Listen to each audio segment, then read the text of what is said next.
ഈ പാട്ടിനെ കുറിച്ച് പറയുമ്പോൾ ഇനി നമ്മൾ ഇപ്പം ജയരാട്ടൻ അത്യാവശ്യം പാടുന്ന ആളാണ്, ഞാൻ എതിർക്കുന്നില്ല, ഞാൻ ഒട്ടും പാടാത്ത ആളാണ്. പക്ഷെ എന്നാലും ഒരു പാട്ടുകാരന്റെ സാന്നിധ്യമില്ലാതെ നമ്മൾ ജയേട്ടനെ പറ്റി, പാട്ടുകാരും ഗാനരചയിതാക്കളും ഒക്കെ വരണം ഇവിടെ, എല്ലാം വരും. അപ്പം ഞാൻ ഇനി ഗായിക വരണം, ഒരു സംഗീത സഭയാക്കി നമുക്ക് ഇതിനെ മാറ്റേണ്ടതായിട്ടുണ്ട്. അതിൽ ആദ്യം ഞാൻ ക്ഷണിക്കുന്നത്, ഞങ്ങളുടെ ക്ഷണം സ്വീകരിച്ച് വന്നിട്ടുള്ളത് മലയാളത്തിലെ ഒരു വലിയ ചലച്ചിത്ര പിന്നണി ഗായകനാണ്. ഒരുപാട് മനോഹരമായ ഗാനങ്ങൾ മലയാളിക്ക് സമ്മാനിച്ചിട്ടുള്ള, അല്ലെങ്കിൽ നമ്മൾ കാണുന്ന കാലം തൊട്ട് ഇക്കാലം വരെയും ഒരുപോലെ മലയാളികൾക്ക് പ്രിയപ്പെട്ട, ഒരുപോലെയുള്ള ശബ്ദത്തിനുടമയായി നിൽക്കുന്ന പ്രിയപ്പെട്ട ഗായകൻ, സ്നേഹപൂർവ്വം സ്വാഗതം ചെയ്യുന്നു പ്രിയപ്പെട്ട ബിജു നാരായണൻ.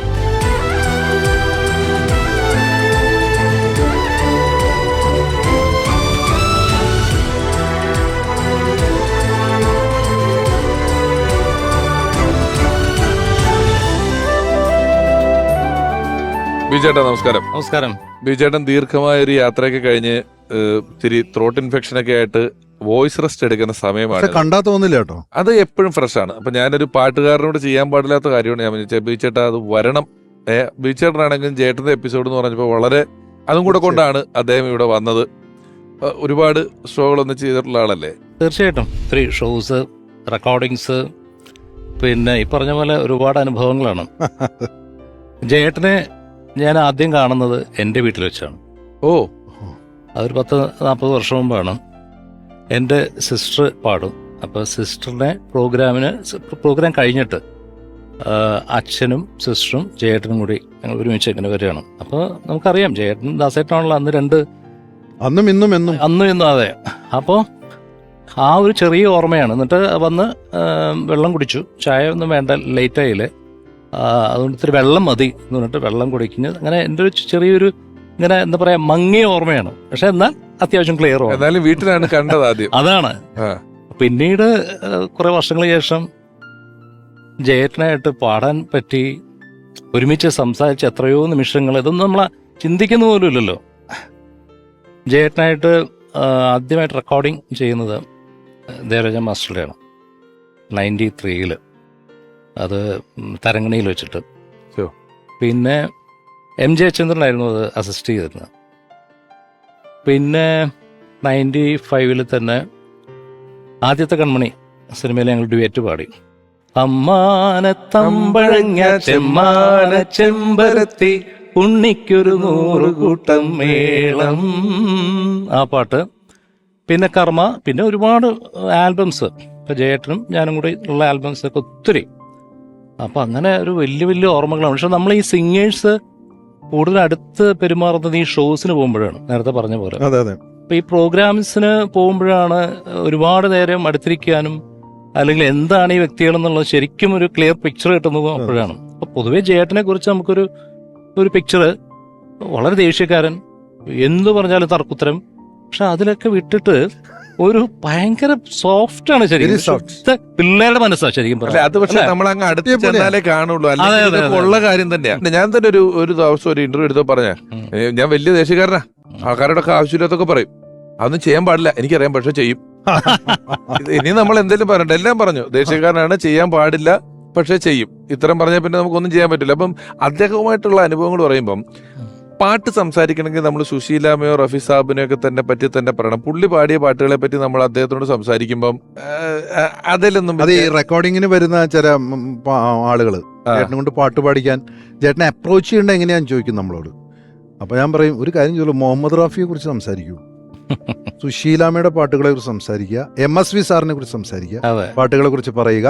ഒരു കൊച്ചുകുട്ടിയെ പോലെ നിങ്ങളുടെ കാര്യങ്ങളെല്ലാം സാധിച്ചു.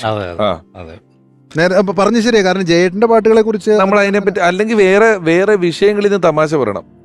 പാട്ടുകളുടെ ഒരു ജോണർ എടുത്തു കഴിഞ്ഞാൽ എല്ലാതരം പാട്ടുകളും ഉണ്ട്, എല്ലാത്തരം പാട്ടുകളും അതിനകത്തുണ്ട്. അതിലൊരു പോയിന്റിൽ ടക്കേന്നും പറഞ്ഞ് തമിഴിലേക്ക് ചെന്ന് കയറിയിട്ട് അവിടെ ഇളക്കി മറിച്ച് രാസാത്തി ഉന്നെ പോലെയുള്ള പാട്ടുകൾ പാടി ഇളക്കി മറിച്ച് പോന്നിട്ടുണ്ട്.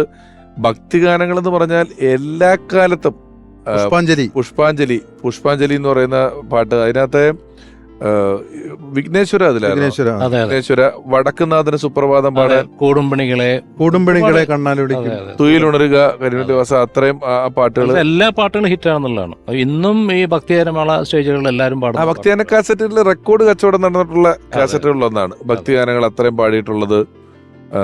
പിന്നെ ലളിതഗാനങ്ങളും ലളിതഗാനങ്ങള്, സ്മൃതിതൻ ചിറകിലേറി, അതെ അതെ ഒന്നിനി ശ്രുതി താഴ്ത്തി എന്ന് പറഞ്ഞാൽ ഇപ്പൊ ഏറ്റവും കൂടുതൽ നമ്മുടെ മലയാളി ചലച്ചിത്ര ആസ്വാദകരെ ഗാനാസ്വാദകർക്ക് ഏറ്റവും ആദ്യം പറയുന്ന രണ്ട് പാട്ടുകൾ, ഒന്ന് മഞ്ഞലയിൽ മുങ്ങി തോർത്തി, പിന്നെ ഒന്നിനി ശ്രുതി താഴ്ത്തി. അതെ ആ.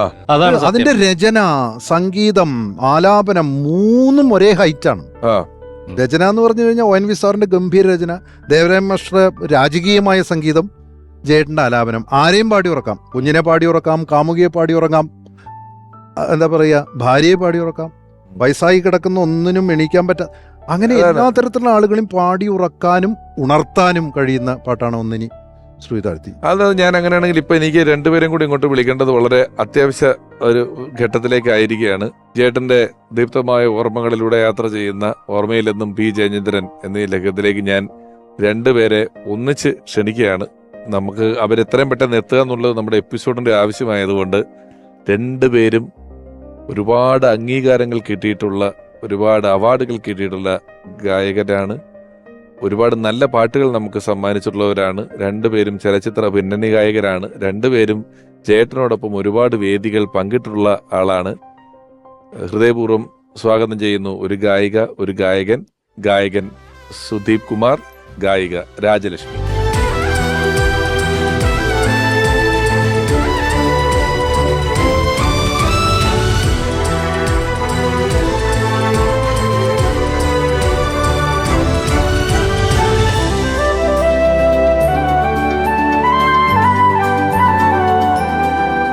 സുദീപേട്ട നമസ്കാരം. രാജലക്ഷ്മി നമസ്കാരം. ഞങ്ങളിങ്ങനെ ജേട്ടന്റെ ഓർമ്മകളിലൂടെ പോയിക്കൊണ്ടിരിക്കുകയാണ്. ഉറപ്പായിട്ടും നിങ്ങൾക്ക് രണ്ടുപേർക്കും, രാജലക്ഷ്മിക്കും സുദീപേട്ടനും, ഒരുപാട് വേദികളിലുള്ള പരിചയങ്ങളും ഓർമ്മകളും ഉണ്ട്. ഞാൻ ആദ്യം അതിലേട്ട് കിടക്കണോ? ഞങ്ങൾ ഇത്രയും നേരം പാട്ടാ വേണ്ടത്, പാട്ട് പാടിയിട്ട് അതിലോട്ട് പോവാം. അതായിരിക്കും അത്. ആയിക്കോട്ടെ. ഓക്കെ. മല്ലികാബാണൻ തന്റെ ആ. വില്ലെടുത്തു. അതെ, ഭാസ്കരൻ മാസ്റ്റർ, ദേവരായ മാസ്റ്റർ, അപ്പൊ റെഡിയായി. ജയേട്ടൻ, മാധുരി, മാധുരിയമ്മ. ജേട്ടൻ. ജയേട്ടൻ. ആ മല്ലികാബാണൻ തന്റെ വില്ലെടുത്തു, മന്ദാരമലർ കൊണ്ടു ശരം തൊടുത്തു, മാറിലോ എന്റെ മനസ്സിലോ മധുര മധുരമൊരു വേദന, മദകരമാമൊരു വേദന. മല്ലികാബാണൻ തന്റെ വില്ലെടുത്തു, മന്ദാരമലർ കൊണ്ടു ശരം തൊടുത്തു, മാറിലോ എന്റെ മനസ്സിലോ മധുര മധുരമൊരു വേദന, മദകരമാമൊരു വേദന. മല്ലികാബാണൻ തന്റെ വില്ലെടുത്തു. ഈ പാട്ടിനകത്ത് നമ്മൾ ഈ പാട്ട് ആസ്വദിക്കുന്നുണ്ടെങ്കിലും ശരിക്കും അതിന്റെ അവസാനത്തെ വാക്കാണ് നമ്മളിപ്പോ ഇതൊക്കെ പറയുമ്പോഴും വരുന്നത്. നമ്മുടെ ഉള്ളിലൊരു വേദനയാണ് ജയേട്ടനെ കുട്ടി. സംശയമില്ല. ഇപ്പോൾ ദേവരാജൻ മാസ്റ്റർ തന്നെ ഈ പാട്ടിനെ കുറിച്ച് പലപ്പോഴും പറഞ്ഞു കേട്ടിട്ടുണ്ട്. ഇപ്പോൾ മധുരതരമായിട്ടുള്ളൊരു വേദനയാണ്, പ്രണയത്തിന്റെ വേദനയാണ് അത്. ജേട്ടനെ കുറിച്ച് ഓർമ്മിക്കുമ്പോഴത്തേക്ക് നമുക്ക് അതുപോലെ മധുരമുള്ളൊരു വേദനയാണ്. അദ്ദേഹം വിട്ടുപോയെങ്കിലും ആ പാട്ടുകൾ സമ്മാനിച്ചിട്ടുള്ള ആ മധുരം ഉള്ളിൽ വെച്ചുകൊണ്ടുള്ള ഒരു അത് മാത്രമല്ല ജയേട്ടന്റെ ഡ്യുവറ്റുകൾക്കും വലിയ പ്രാധാന്യമുണ്ട്. എന്നെ സംബന്ധിച്ച് ഞാനിപ്പോ പാടിയപ്പോഴ് ജേട്ടന്റെ കൂടെ പാടി എല്ലാ വേദിയിലും പാടാറുള്ള പാട്ടാണ് മല്ലികാബാണൻ. മാത്രമല്ല ഒരുപാട് ഡുവറ്റ് സോങ്സ് ജയരാട്ടൻ പറഞ്ഞ മാതിരി അതൊരു വല്ലാത്തൊരു ശരദിന്ദു, സീതാദേവി, തൊട്ടേനെ, അങ്ങനെ ഒരുപാട് പാട്ടുകൾ. അത് റെക്കോർഡ് പാടുന്ന ആളാ. അതായത് ഇത്രയും പാട്ടുകൾ അല്ലെങ്കിൽ ഇത്രയും പ്രൊഫൈലുള്ള ഒരു പാട്ടുകാരനെ സംബന്ധിച്ച് സ്റ്റേജ് പാടുമ്പോൾ ഈ കറക്റ്റ് നോട്ട് ഫോളോ ചെയ്യണം എന്നുള്ള നിർബന്ധമല്ലേ, വിട്ടുപോകാം, തെറ്റില്ല ഇതിനകത്ത്. പക്ഷെ ജേട്ടൻ ഏത് സാഹചര്യത്തിൽ എങ്ങനെ നമ്മൾ പാടാൻ പറഞ്ഞാലും അതാണ് കൃത്യമായിട്ട് ജയേട്ടന്റെ പരിപാടി പറയാൻ പറയാ CD പ്ലേ ചെയ്തു എന്നാ പറയാ. CD-യുടെ കാലം ഉണ്ടായിരുന്നില്ലേ, ആ CD വെച്ചു. അല്ല, 55 വർഷത്തിന് ശേഷവും ആ പാട്ട് പാടി 50 വർഷമായിട്ട് പാടി കഴിഞ്ഞിട്ടും മഞ്ഞലയിൽ മുങ്ങി തോർത്തി വീണ്ടും വന്ന് പാടുമ്പോൾ നമുക്ക് അന്ന് പാടിയതിൽ നിന്ന് അദ്ദേഹത്തിൻ്റെ ശബ്ദത്തിൻ്റെ സൗന്ദര്യം കൂടിയതല്ലാതെ ഒരു ഇംപ്രവൈസേഷനും അദ്ദേഹം ട്രൈ ചെയ്യില്ല. എന്താണോ കമ്പോസർ ഉദ്ദേശിച്ചത് അതിന് മ്യൂസിക് ഡയറക്ടർക്ക് കൊടുക്കുന്ന ബഹുമാനം, ലിറിക്കിന് കൊടുക്കുന്ന ബഹുമാനം. ചില പാട്ടുകൾ നമ്മുടെ ഈ ഭാവഗായകൻ എന്നൊക്കെ പറയുന്നതിൽ ചില പാട്ടുകൾ നമുക്ക് ഇത് ഫീൽ ഇപ്പം ശിശിരകാല മേഘം ഇതിന് രതിപരാഗമോ ഈ പാട്ടും അല്ലെങ്കിൽ അറിയാതെ ഡ്യുവറ്റ് എന്ന് പറഞ്ഞോണ്ടാ ഡ്യുവറ്റുകൾ ഡ്യുവറ്റിങ് അറ്റം വരെയും ഡ്യുവറ്റുകളുണ്ട്. അതെല്ലാം വിൽക്കാനുണ്ട്, അതൊന്ന് പാടണം. എല്ലാ പാട്ടുകാരുടെ കൂടെയും ഏത് പാട്ടാ ചേട്ടൻ പറഞ്ഞു? നീല കണ്ണുകളോ പാടിക്കും. ചേട്ടന്റെ ആരാധകരായതുകൊണ്ട് അദ്ദേഹം ക്ഷമിക്കും, നിങ്ങൾ ക്ഷമിച്ചാ മതി. നീല കണ്ണുകളോ ദിനാന്ത മധുര സ്വപ്നങ്ങൾ തൻ ചന്ദനച്ചോലയ്ക്കുള്ളിൽ വിടർന്ന് പാതിയടയും നൈവേദ്യ പുഷ്പങ്ങളോ കാലം കൊത്തിയെടുത്ത ഹംസദമയന്തി ചിത്രം ഇന്നും നളനാലങ്കാരിക ഭംഗിയോടെ എഴുതും സന്ദേശകാവ്യങ്ങളോ സന്ദേശകാവ്യങ്ങളോ തൊട്ടേനെ ഞാൻ മനസ്സുകൊണ്ട് കെട്ടിപ്പിടിച്ചേനെ ഞാൻ ഈ ചിത്രത്തൂണിലെ പ്രതിമ പോലെ മാറിൽ ഒട്ടിപ്പിടിച്ചേനെ ഞാൻ തൊട്ടേനെ ഞാൻ.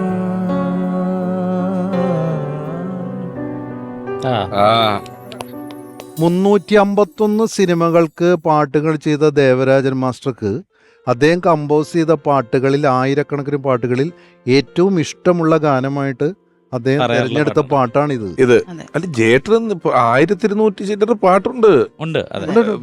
അത്രയും പാട്ടുകളാണ് പാടിയത്. പിന്നെ വേറൊരു കാര്യമുണ്ടേ, ഈ അങ്ങനെ ഓടി നടന്ന് പാടുക എന്നുള്ള പ്രശ്നം ജേട്ടനും ഇല്ല. ഞാൻ കേട്ടിട്ടുള്ളത് AR റഹ്മാന്റെ സ്റ്റുഡിയോ ഒരിക്കൽ വിളിച്ചപ്പം ഈ ജേട്ടൻ പറഞ്ഞത് വെള്ളം ചൂടാക്കി വെച്ചേക്കോ കുളിക്കാൻ, ഈ ഫോണിലേക്ക് വന്ന ചൂടാക്കിയത് പിന്നെയും ചൂടാക്കേണ്ടി വരും, തണുത്ത് പോകാണ്ട് കുളിച്ചിട്ട് വരാന്ന് പറഞ്ഞിട്ട് വെച്ചിട്ടുണ്ട് എന്നുള്ളത്. ഓർഗാനിക് ആയിട്ടുള്ള സിംഗർ ആണ് ചേട്ടൻ, ഓർഗാനിക് മനുഷ്യനും കൂടിയാണ്. നമ്മളിപ്പോ ഇവിടെ ഷൂട്ട് ചെയ്യാനായിട്ട് ഇരിക്കുമ്പോ ഒന്നിങ്ങനെ കേട്ടിരിക്കും, ജേട്ടൻ വന്നാ ചേട്ടൻ ഇങ്ങനെ ഒറ്റരിപ്പോ അതിന് പോലും തയ്യാറെടുപ്പില്ല, പാടാനും യാതൊരു ഇതില്ല, ആരെയും പ്രീതിപ്പെടുത്തി. സാധകം ചെയ്യാതെ ഒരു പാട്ടുകാരൻ ഒരു പാട്ടുകൾ നമ്മൾ പാടി പാടി എത്ര തവണ നോക്കിയാലോ ചിലപ്പോൾ ഒരു നന്നായിട്ട് ഒരിക്കൽ വേദി പാടാൻ പറ്റുന്നത്. അദ്ദേഹത്തെ സംബന്ധിച്ച് അങ്ങനെ ഒരു പ്രാക്ടീസ് ഒന്നും ഉള്ളതായിട്ട് എനിക്ക് റിഹേഴ്സലിന് കൃത്യമായിട്ട് വന്ന് പാട്ടുകളൊക്കെ പാടി നോക്കുന്നല്ലാതെ അദ്ദേഹം വീട്ടിൽ ഇരുന്ന് ഈ പാട്ടുകളൊക്കെ പാടി കേൾവിയായിരുന്നു അദ്ദേഹത്തിന്റെ ബലം. കേട്ട് കേട്ട് പിന്നെ പാടാനുള്ള ശബ്ദമുണ്ട്, സ്വന്തമായിട്ട് ആ വികാരം ഉൾക്കൊണ്ട് പ്രകടിപ്പിക്കാനുള്ള കഴിവുണ്ട്. അതുകൊണ്ട് അദ്ദേഹത്തിന് അതിക്കുള്ള പ്രിപ്പറേഷൻ ആവശ്യമില്ല. മിനിമം പ്രിപ്പറേഷനിൽ ഇത്രയും നന്നായി പാടിയ ഒരു പാട്ടുകാരൻ ഇന്ത്യയിലല്ല ലോകത്തെങ്ങും. അല്ല, ദാസേട്ടനുമായിട്ട് വലിയ സൗഹൃദമാണല്ലോ. ദാസേട്ടനായിട്ട് അത് വലിയ ദീർഘകാലത്തെ സൗഹൃദമാണ്. 2 എക്സ്ട്രീമാ. അതെ അതെ അതെ. ഒരിടത്ത് ഇതെല്ലാം വളരെ കാര്യമായിട്ട് നോക്കി കിടക്കുന്നുണ്ട്. ഇത് തീർത്തും യേശുദാസ് സാറ് അദ്ദേഹത്തിന്റെ ശബ്ദത്തിന് പറ്റാത്ത ഒരു ആഹാരവും കഴിക്കില്ല, വെള്ളം പോലും കുടിക്കുന്ന വളരെ അതുപോലെ സൂക്ഷിച്ചാണല്ലോ. ജേട്ടൻ ചോദിച്ചു എന്ന് പറഞ്ഞത് എനിക്കറിയില്ല ചേട്ടാ, ആരോ എന്റെ അടുത്ത് ചേർത്ത് പറഞ്ഞാണ്, ഈ പാട്ട് പാടുന്ന വെച്ചിട്ട് തൈര് കൂട്ടാതെ എങ്ങനെയാണ് ഉച്ചയ്ക്ക് ഭക്ഷണം കഴിക്കുക. അപ്പൊ അദ്ദേഹത്തിന് അങ്ങനെ ചിട്ടവട്ടങ്ങളൊന്നും ഇല്ല. പക്ഷെ അല്ല, എനിക്ക് തൈര് ഒഴിച്ചു നിർത്തിയിട്ടുള്ള പരിപാടിയൊന്നും ഇല്ല. അവർ ദോശ കുറച്ച് മെയിൻ സംഭവങ്ങൾ. ഈ പാടാം പാടാം ആരോമൽ ചേകവർ ആ പാട്ട് ഇവരൊന്നിച്ച് പാടും. ഇവിടമാണ് ഈശ്വര സന്നിധാനം എന്ന് പറയുന്ന പാട്ട് ഇവരൊന്നിച്ച് പാടും. സമയരഥങ്ങൾ ഒരു 10-34 പാട്ടുണ്ട്. ഇവർ രണ്ടുപേരും കൂടെ ഉള്ള പാട്ട് തന്നെ ഒരു 10-34 പാട്ട്. അത് പിന്നീട് ഒരിക്കലും അതിന്റെ ഓഡിയോ ഒരു സമയത്ത് അങ്ങനെ ഉണ്ടായിരുന്നല്ലോ, റെക്കോർഡ് ചെയ്തപ്പോ ബിജു ചേട്ടനും ഞാനും കൂടി പാടാം പാടിയിട്ടുണ്ട്. യേശുദാസ് ചേട്ടന്റെ പോർഷൻ ഞാൻ പാടിയത് ഒരു കാസറ്റ് എന്ന് ഇറങ്ങിയിട്ടുണ്ട്. അപ്പൊ പിന്നെ അങ്ങനെ ഇറങ്ങുന്നില്ലല്ലോ പാട്ടുകൾ, റീമിക്സിനൊക്കെ റൈറ്റ്സ് ഇഷ്യൂസ് ഒക്കെ ഉണ്ട്. അല്ല, ഇത് ചില കാര്യങ്ങളില് ഞാന് ബഡായി ബംഗ്ലാവ് എന്ന് പറഞ്ഞൊരു പരിപാടി എന്നൊരിക്കൽ ജേട്ടൻ വന്നിരുന്നു. അപ്പൊ ഇദ്ദേഹം വന്നു കഴിഞ്ഞിട്ട് എപ്പിസോഡിന് നല്ല അഭിപ്രായം കിട്ടി. ഇത് എപ്പിസോഡ് നന്നായതിന്റെ അഹങ്കാരം എനിക്കുമുണ്ട്. അപ്പൊ ഇത് കഴിഞ്ഞിട്ട് വിദേശത്തൊരു പരിപാടിക്ക് സ്റ്റേജിന്റെ ബാക്കിലിരിക്കുമ്പോൾ ഞാൻ ചെന്നിട്ട് ചേട്ടനോട് പറഞ്ഞു, ചേട്ടാ നമ്മുടെ എപ്പിസോഡ് വളരെ നന്നായിരുന്നു, നോക്കി അതല്ല ശരിക്കും വേണ്ട റിയാക്ഷൻ നന്നായതല്ലേ. അപ്പൊ ഞാൻ ഒന്നുകൂടെ പറഞ്ഞു അത് വളരെ നന്നായിരുന്നു, ഒരുപാട് പേര് നല്ലതാണെന്ന് പറഞ്ഞു. ഒരുപാട് പേരല്ല, എല്ലാരും പറഞ്ഞോണ്ടിരിക്കുക. ഞാൻ തൃശ്ശൂരിൽ നിന്ന് പുറപ്പെട്ടപ്പോ തൊട്ട് ആൾക്കാര് ബഡായി ബംഗ്ലാവിൽ വന്ന മാമനല്ലേ, ബഡായി ബംഗ്ലാവിൽ വന്ന മാമനല്ലേ. ഞാൻ തന്റെ കൂടെ ബഡായി ബംഗ്ലാവിൽ വന്ന മാമനാ. 50 വർഷമായി പാടുന്നു, 50 വർഷമായിട്ട് പാടണം. ഞാനിപ്പോ ബഡായി ബംഗ്ലാവിൽ വന്ന മാമന അത്ര, ഇവർക്കല്ല. ആൾക്കാർ ലാസ്റ്റ് കണ്ട കാര്യമല്ലേ പറയുള്ളൂ. ആരെങ്കിലും ഇപ്പൊ മഞ്ഞലയിൽ മുങ്ങിത്തോർത്തി നന്നായി എന്ന് പറയണ്ടല്ലോ. ഏറ്റവും അപ് ടു ഡേറ്റ് ആയിട്ട് കണ്ടൊരു കാര്യം എന്നുള്ള നിലയിൽ പുറത്തിറങ്ങുമ്പോൾ ആൾക്കാർ ഇത് പറയുകയാണ്, ബഡായി ബംഗ്ലാവ് കണ്ടു, ബഡായി ബംഗ്ലാവ്. ഇതിന് ദേഷ്യമായി.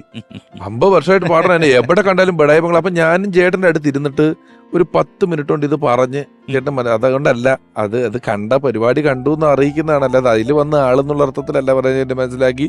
അതൊന്ന് സെറ്റിലായപ്പോ എവിടുന്നാന്നറിയാൻ മേലെ ഒരാൾ വന്നിട്ട്, ആഹാ 2 പേരും ഒന്നിച്ചിരിക്കുവാണല്ലോ, കഴിഞ്ഞ ആഴ്ചയും കൂടെ ബഡായി ബംഗ്ലാവ് കണ്ടാവുള്ളൂ. ഇയാളുടെ കാര്യം ഞാൻ പറഞ്ഞു, ഇതുപോലത്തെ കാര്യം പറഞ്ഞെന്നും പറഞ്ഞിട്ട്